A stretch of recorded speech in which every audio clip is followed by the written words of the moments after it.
TNB award में UP तक की धूम। यूपी चुनाव में जीता बेस्ट इलेक्शन कवरेज का अवार्ड। आप सभी का बहुत बहुत शुक्रिया।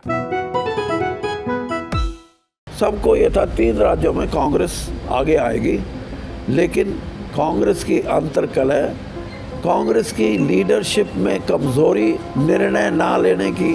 तो अब कांग्रेस ने ये सोचा कि निर्णय नहीं लिए थे इसलिए ये पिटाई हुई, तो अब जल्दी निर्णय लो। शायद कांग्रेस में टिकट ना मिले, बीजेपी में ना मिले, और जेजेपी का भी एक छोटा सा ग्रुप है, उसमें भी शायद एडजस्टमेंट ना हो। तो चलो बेटर ये है कि आप पार्टी में हमारा स्वागत हो रहा, चलो बात है, मेरा नाम से चलेगा ना लोगों में। पूर्व केंद्रीय मंत्री आज हमारे साथ हिसार में आज दौरे पे हैं। आज इन्होंने मीटिंग ली है, कार्यकर्ताओं के साथ मीटिंग है। आज इनसे हम बातचीत करेंगे। सर, आज आपने कार्यकर्ताओं से मीटिंग की है?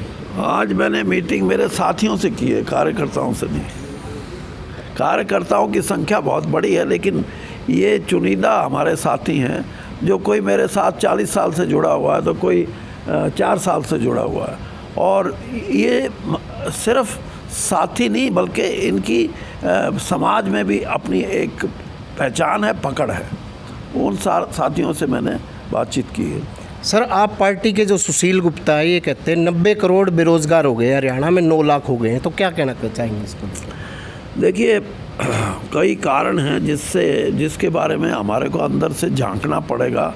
एक तो कोरोना काल में भी नौकरियां बहुत लोगों की गई हैं, रोज़गार कम हुए हैं, और दूसरा ये भी है कि जो इंफॉर्मेशन टेक्नोलॉजी और टेक्नोलॉजिकल डेवलपमेंट होती हैं, उसमें एक तो नौकरियों की शेप बदल जाती है, और दूसरा नौकरियां जो 10 काम एक आदमी कोई करते हैं, तो ऑटोमेटिक सिस्टम में एक आदमी काम चला देता है। तो इसलिए नए कुछ हमारे को ऐसे रास्ते तलाश करने पड़ेंगे जिसमें कि हर आदमी को ये महसूस हो कि उसको उसकी क्षमता और उसकी क्वालिफ़िकेशन के हिसाब से उसको कभी भी अपना रोज़गार कमाने में कभी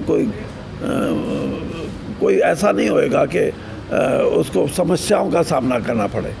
और एक और बात आपको मैं आज बताता हूँ कि इस देश में जितनी आबादी होनी थी वो हो चुकी है। अब इस देश की आबादी अगले 5, 7, 10 साल में आप देखोगे डाउनवर्ड ट्रेंड आएगा। जो 140 करोड़ का देश है, उसमें वैसे तो 10 साल पहले आना चाहिए था, लेकिन क्योंकि मेडिकल साइंस की इतनी तरक्की हुई है कि उसमें एज लॉन्गेविटी बढ़ गई। अब लोगों का ये ख्याल है कि हम जो एक बेंचमार्क है 2 का, वो 1.8, 1.7 तक भी जा सकते हैं। तो इसका मतलब अगले 10-15 साल में देश की आबादी जो कम होएगी, उस तरीके से साइंस का जो उपयोग हुआ है, उसमें जो बेरोज़गारी आई है, वो उसकी भी भरपाई आहिस्ता आहिस्ता होगी। सर, हरियाणा में कांग्रेस पार्टी ने काफ़ी बदलाव की है सोनिया गांधी ने, क्या लगता है आगे भविष्य उनका? देखिए, बदलाव का तो सबसे बड़ा कारण तो ये है कि कांग्रेस की जो हार हुई है, 5 राज्य ऐसे थे जिसमें यूपी को छोड़ के और कुछ हद तक हम ये कह सकते हैं कि मणिपुर को छोड़ के सबको ये था 3 राज्यों में कांग्रेस आगे आएगी, लेकिन कांग्रेस की अंतर्कलह, कांग्रेस की लीडरशिप में कमज़ोरी, निर्णय ना लेने की। तो अब कांग्रेस ने ये सोचा कि निर्णय नहीं लिए थे इसलिए ये पिटाई हुई, तो अब जल्दी निर्णय लो।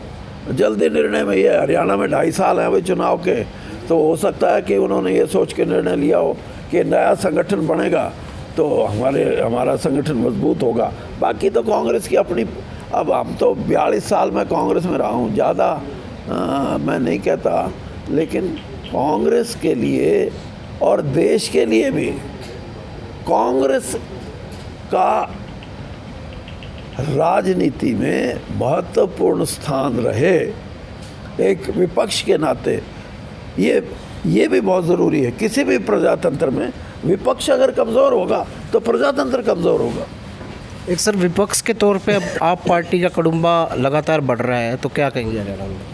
अभी तक तो कुड़बा तो नहीं बढ़ा, लेकिन ये है कि बहुत से साथी हैं जिनको ये लगता है कि भाई शायद कांग्रेस में टिकट ना मिले, बीजेपी में ना मिले, और जेजेपी का भी एक छोटा सा ग्रुप है, उसमें भी शायद एडजस्टमेंट ना हो।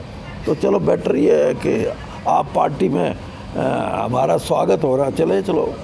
अब राजनीतिक चर्चाएं सर ये भी चलने लगी है कि आप आगे आप में भी जा सकते हो या भूपेंद्र हुड्डा के साथ भी जा सकते हो, तो क्या लगता है आगे? देखिए, चर्चाएं अगर होगी तो अच्छी बात है, मेरा नाम तो चलेगा ना लोगों में। हरियाणा की अगर स्कूलों की और चिकित्सा की बात की जाए, जो आप पार्टी के लोग यही कहते हैं कि वह बहुत ख़राब है इसकी दशा, क्या कहेंगे? देखिए जी, आप पार्टी कुछ भी कहती हो, लेकिन मैं पिछले 25 साल से एक बात कह रहा हूँ कि हरियाणा में 3 ऐसे क्षेत्र हैं जिसमें हमारे को आमूल चूल प्रयास करने पड़ेंगे, परिवर्तन करने पड़ेंगे। सबसे बड़ा है शिक्षा, और शिक्षा में भी 2 तरह की शिक्षा हो रही है शहरों में, और गांव के बच्चों को शिक्षा का बहुत अंतर है। और दूसरा, अच्छी क्वालिटी एजुकेशन जिसको बोलते हैं ना, वो जब तक हरियाणा में नहीं होगी। आप देखो, मैं एक कंपैरिजन करता हूँ। हरियाणा में जब हमने ये फैसला किया, मैं भी उस सरकार में था, कि हमारे जो खिलाड़ी हैं उनको पूरा मौका दिया जाए, तो आज हरियाणा ने सबको पछाड़ दिया खेलों में। और सिर्फ यही नहीं है कि कुश्ती, कबड्डी, हर गेम में, इवन जो गोल्फ है, टेनिस है, एक लड़की 14 साल की, अब पता नहीं आपकी रोहतक की है क्या, वो बैडमिंटन में अब उसने क्वालिफाई किया है। तो मतलब मेरा कहने का ये है कि हरियाणा को एक अच्छी क्वालिटी एजुकेशन मिले तो हम अपने बच्चों को बड़े बड़े पदों पे देख सकते हैं। आज मुझे इस बात का हर्ष होता है कि हरियाणा में का हर, इस इंडियन आर्मी में हर 6ठा अफसर हरियाणा का है। इससे बड़ी बात हमारे लिए क्या हो सकती है? तो फौज में हो, खेलों में हो, और शिक्षा में अगर हमारा सुधार हो जाए तो हमारा कोई मुकाबला नहीं। और तो और हमारा तो राजनीति में कोई मुकाबला नहीं।